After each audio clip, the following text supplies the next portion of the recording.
Bonjour, nous sommes aujourd'hui sur l'exploitation de Hubert et Brigitte Vanache à Neuve-Maisons en Thiérache. Hubert, peux-tu nous présenter brièvement ton exploitation? Alors l'exploitation, on est dans un individuel sur 70 hectares tout en herbe, dont 10 hectares de verger haute tige. Le cheptel est en Montbéliarde avec 45 vaches laitières. Adossé à cela, il y a des bœufs finis à l'herbe, un atelier avicole depuis quelques mois et donc les vergers haute tige pour une diversification en pomme. Donc depuis ton installation, l'exploitation a évolué. Peux-tu nous présenter les modifications qui sont intervenues sur la structure? Alors sur la structure, je suis installé depuis 91.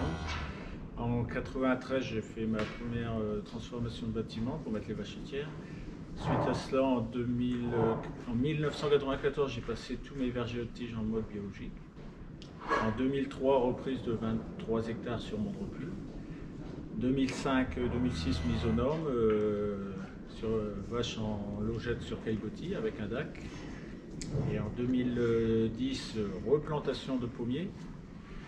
En 2017, début de la diversification sur les pommes, en jus de pomme, cidre, etc.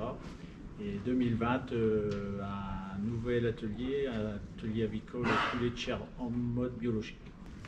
Hubert, tu nous as fait part de nombreuses évolutions sur ton exploitation. Quelles ont été les raisons de ces choix?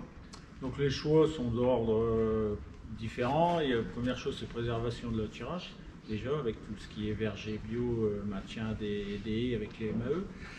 Il y a aussi la succession aussi, tout doucement les années passent, le fils arrive, donc c'était lui permettre aussi de pouvoir choisir ses productions quand moi j'arrêterai. Donc plus tard il aura le choix de soit continuer à traire du lait, soit faire l'élevage avicole ou alors diversifier toujours dans les pommes et ses produits. Pour conclure, Hubert, et d'après ton expérience, quels conseils donnerais-tu à un exploitant qui aurait des projets d'évolution sur son exploitation? Alors pour l'exploitant qui a des projets d'évolution, on lui dirait de réfléchir, d'anticiper les démarches. Il faut qu'il lise, qu'il aille voir dans les revues, tout ça, s'ouvrir un peu, enlever les œillères, visiter d'autres installations. Il ne faut pas avoir peur de faire des kilomètres, pour voir des choses qu'on ne voit pas dans notre région. Donc ici on a une complémentarité des ateliers. Il faut savoir que les vergers c'est aussi de l'élevage. Il y a les vergers qu'on peut mettre avec l'élevage avicole aussi.